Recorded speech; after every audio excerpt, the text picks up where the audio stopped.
17 h ce lundi 27 novembre 2023 à Cotonou.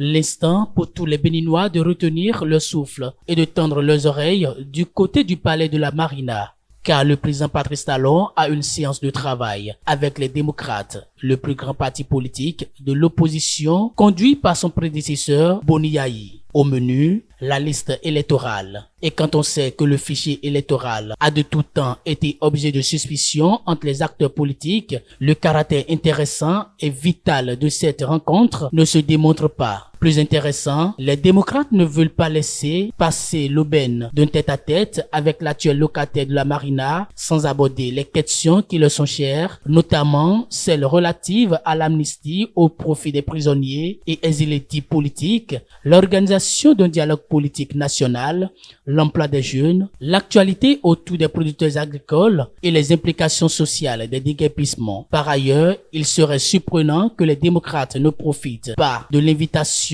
du président Talon pour remettre sur le tapis la question du décret de nomination du chef de file de l'opposition. S'il n'est pas dit que les solutions immédiates seront trouvées à cette kyrielle de préoccupations, il n'en demeure pas moins que le dialogue qui sera probablement noué autour des différents sujets est de bon augure pour l'avenir de la démocratie au Bénin. Déjà en dialoguant autour du fichier électoral en vue des élections générales de 2026 et certainement en trouvant des solutions, c'est l'assurance que la transparence peut être au rendez-vous de la tenance au pouvoir.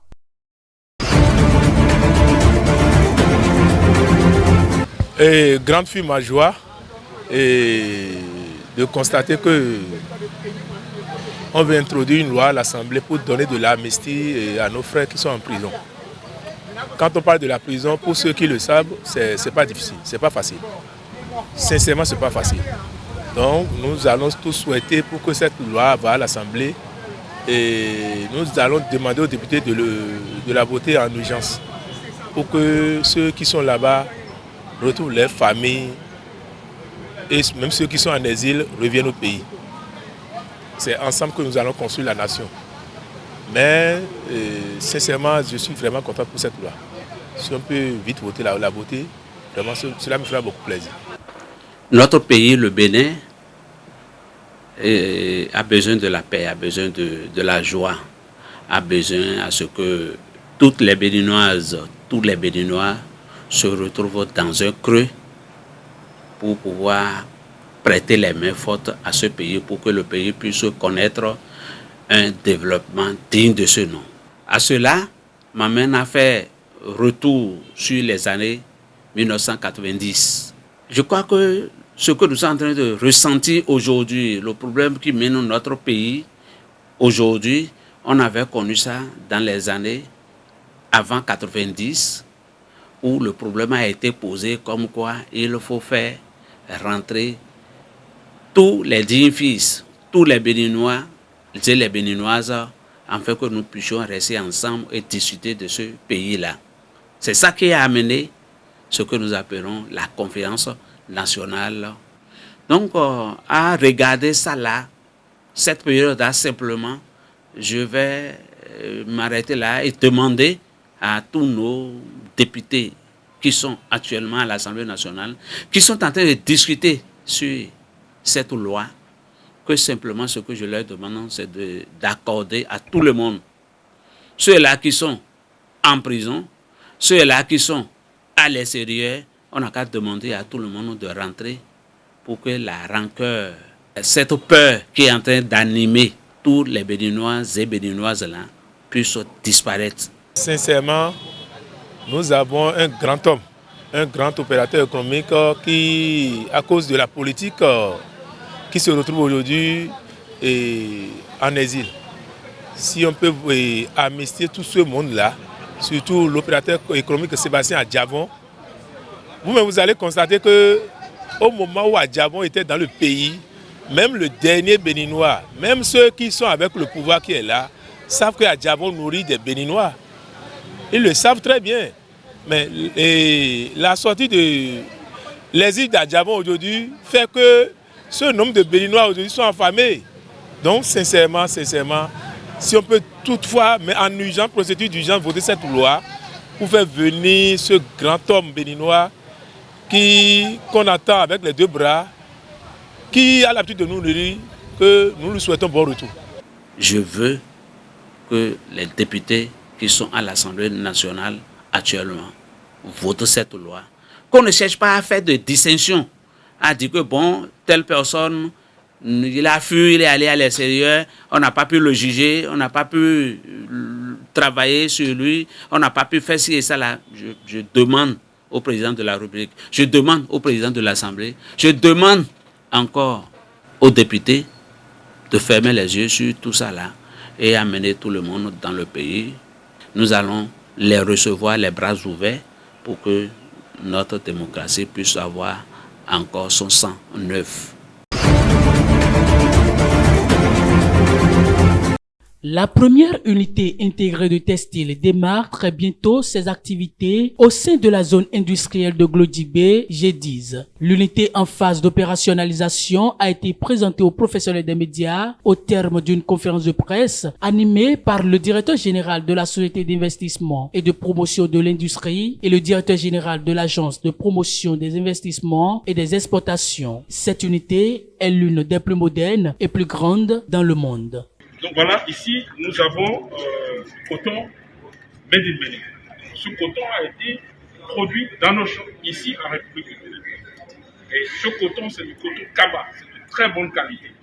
Et ça répond à l'initiative Coton Made in Africa.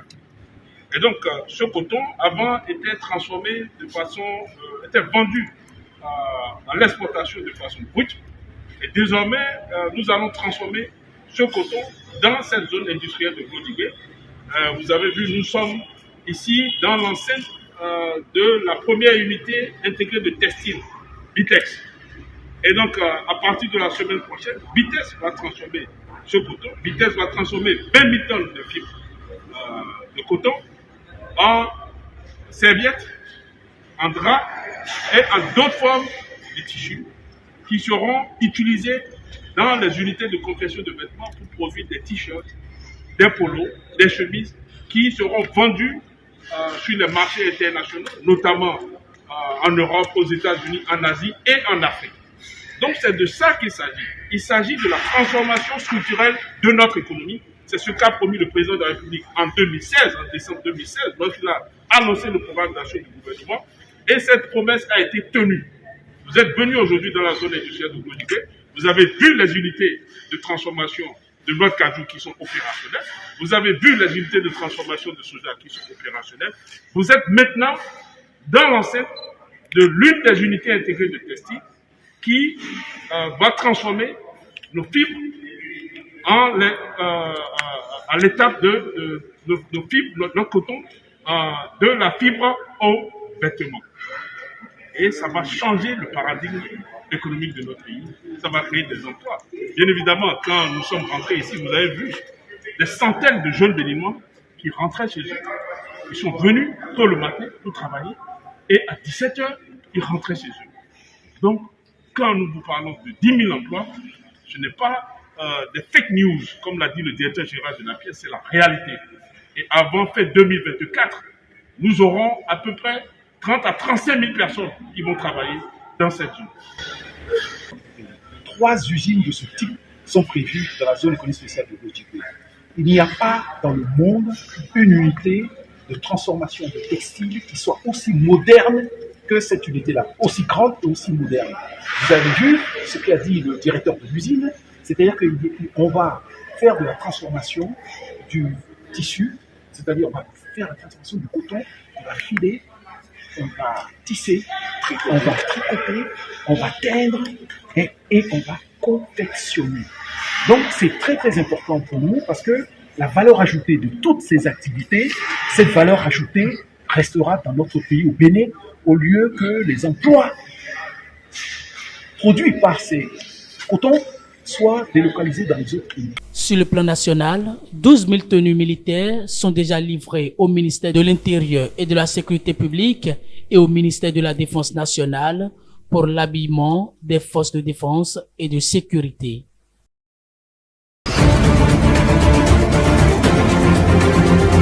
Depuis nos indépendances, depuis l'indépendance en particulier de notre pays en 1960. Notre pays a été surtout connu pour son instabilité politique. Nonobstant cela, il y a eu des tentatives de planification, j'allais dire pratiquement jusqu'en 1990. Curieusement, après 1990 et la libéralisation de l'économie, il y a eu un intérêt de plus en plus croissant pour la planification. Et en ce moment, on s'est rendu compte qu'il y avait un maillon essentiel qui manquait dans cet exercice de planification. C'est la prospective. Qu'est-ce que le pays va devenir à long terme? Et c'est cette réflexion qui a commencé progressivement au début des années 90 et qui a culminé vers la fin des années 90 où moi j'ai été au gouvernement. Et je dois rendre sur ce plan-là hommage à des personnes qui ont porté littéralement ce projet-là.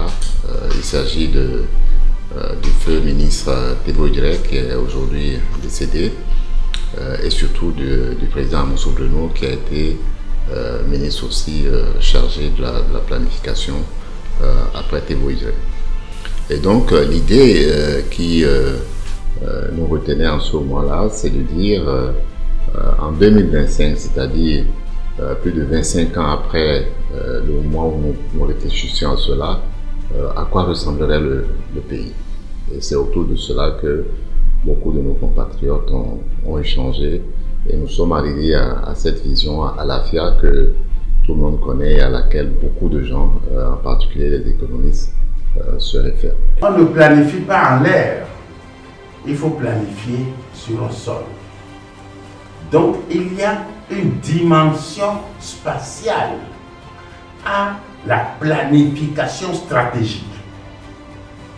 Ça veut dire que si l'on prend l'ensemble du territoire béninois,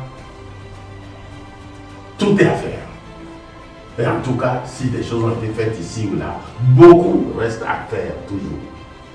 Mais on fait ces choses pour les citoyens. Donc, il faut réaliser les programmations avec les citoyens. Le plan de développement stratégique et les plans tactiques qui doivent remplir cette projection stratégique doivent être finalement adoptés par le Parlement béninois. De telle sorte que, quel que soit le gouvernement qui va suivre, ce plan-là sera suivi.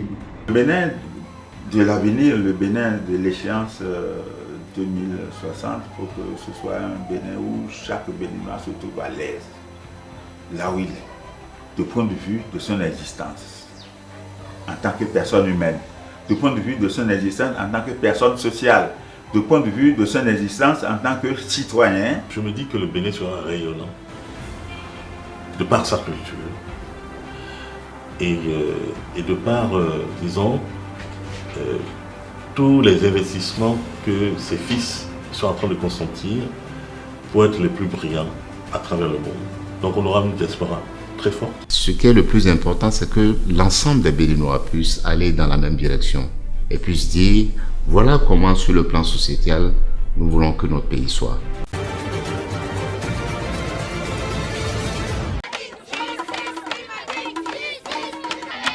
Les femmes rurales sénégalaises réclament la justice climatique. Samedi, dans les rues de Dakar, elles ont exprimé leur souffrance des effets du changement climatique.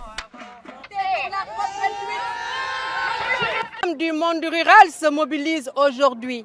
C'est parce que la crise climatique est à la jonction d'une crise environnementale, sanitaire, vous savez de quoi je parle, la pandémie de la Covid-19, sociale et économique. En prélude au prochain sommet de la COP28 qui se tiendra à Dubaï, ces femmes et leur soutien ont tenu à rappeler les promesses non encore tenues. Lutter contre les changements climatiques est très difficile. Cela nécessite des moyens humains, matériels et financiers que les femmes n'ont pas. C'est pourquoi elles sont là aujourd'hui pour rappeler aux décideurs qui vont partir à la prochaine convention des partis à Dubaï que l'année dernière, à la COP27, on leur avait promis un fonds vert pour appuyer la lutte contre les changements climatiques. Il s'agit de la 3e marche organisée par les femmes sénégalaises pour réclamer la justice climatique.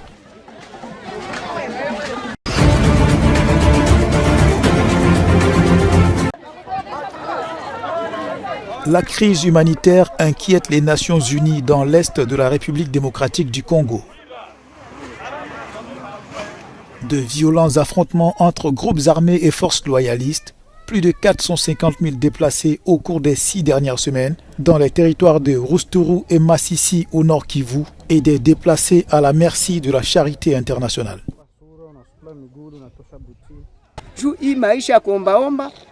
Mais nous ne voulons pas de cette mendicité. À la maison, nous avions des champs, du bétail, nous avions tout. Nous vivions bien. Le plus important, c'est d'arrêter la guerre pour que nous puissions rentrer chez nous. L'accès à l'aide humanitaire est limité aux personnes qui en ont le plus besoin. Des zones inaccessibles restent coupées de l'assistance. Environ 200 000 personnes déplacées à l'intérieur du pays et il faut s'attendre à 100 000 autres les prochains jours si le conflit persiste.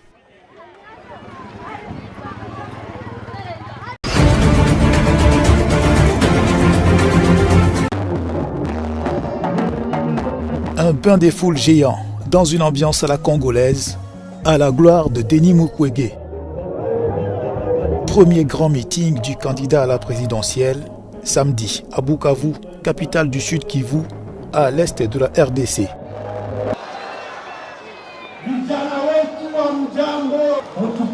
Donnez-moi le pouvoir et je mettrai fin à la guerre. C'est la première chose à faire. Deuxième, nous allons éradiquer la famine. Et troisième, nous allons lutter contre les antivaleurs qui agitent notre société.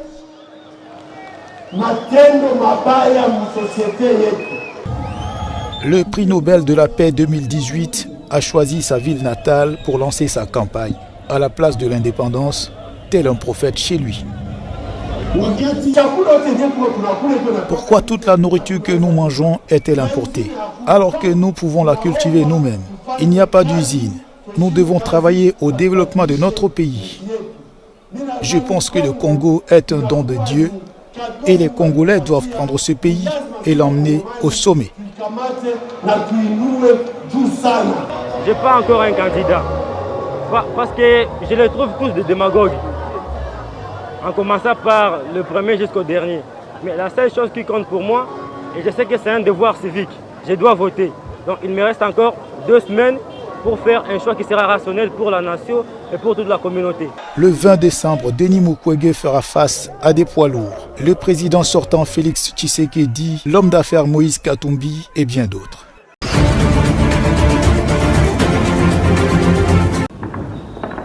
La Sierra Leone est sous couvre-feu.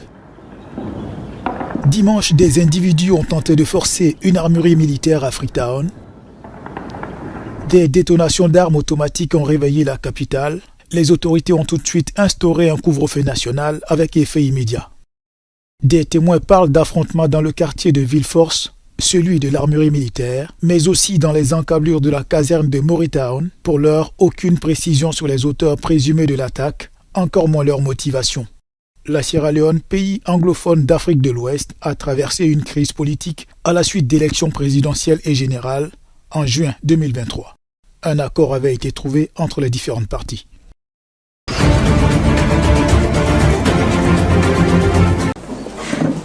À Madagascar, le candidat Steny Randriana Soloniaiko demande l'annulation du scrutin présidentiel du 16 novembre dernier.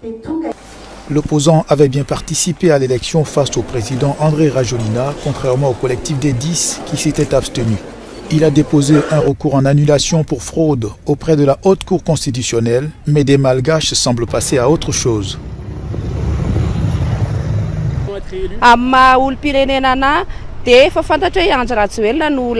En tant que citoyens, nous savions déjà que André Rajoelina allait être élu. Donc la vie continue pour nous, rien ne change. Notre vie sera la même, nous resterons parmi les mendiants.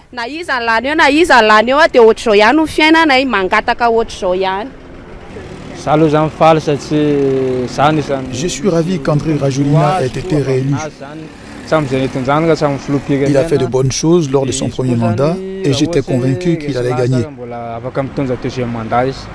Selon la commission électorale, Rajoelina est réélu avec 58,95% des suffrages exprimés. Ces résultats doivent encore être entérinés par la Haute Cour constitutionnelle, la plus haute juridiction du pays, chargée de proclamer les résultats définitifs au plus tard le 4 décembre.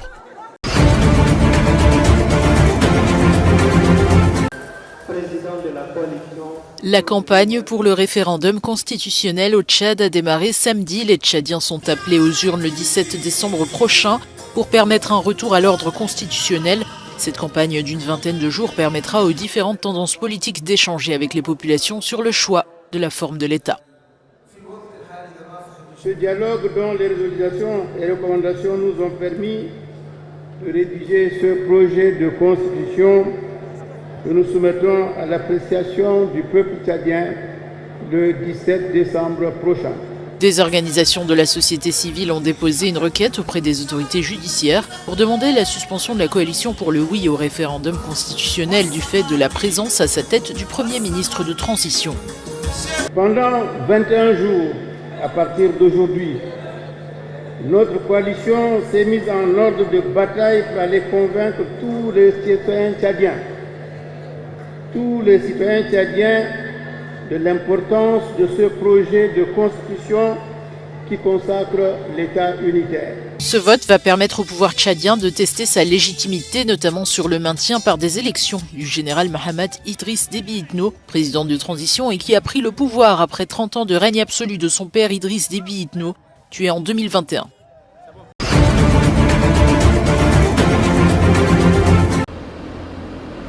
Dans son potager, Nourel Saïd réinvente l'agriculture. Elle cultive sur des substrats avec de l'eau et des nutriments. Ce procédé s'appelle l'hydroponie ou encore la culture hors sol. Il est de plus en plus pratiqué en Égypte. La technique de la culture hors sol nous permet de produire des cultures de qualité selon une méthode très précise et bien contrôlée. Nous cultivons hors du sol, dans l'eau ou ailleurs.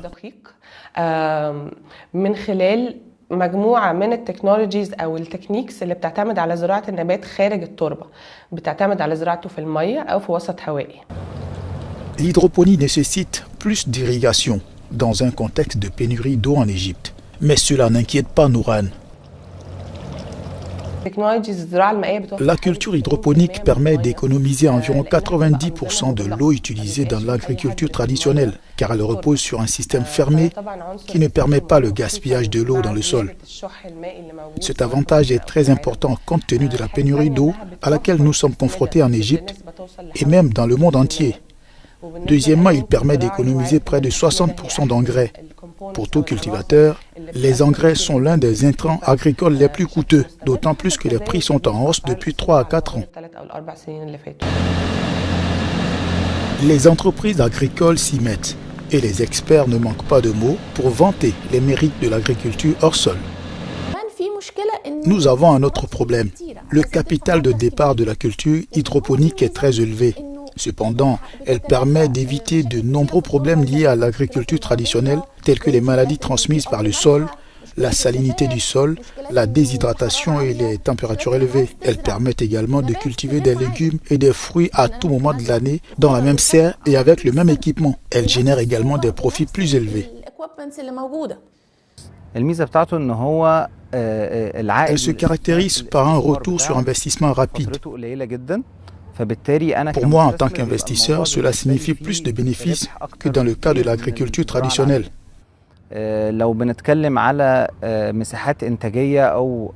Si nous mesurons le rendement, un fédant peut produire 3 à 4 tonnes par an dans l'agriculture traditionnelle, alors qu'ici, un demi-fédant peut produire plus de 120 tonnes par an. En intérieur, avec du sable, du gravier, de l'argile et parfois de l'éclairage artificiel, l'agriculture hors sol se développe.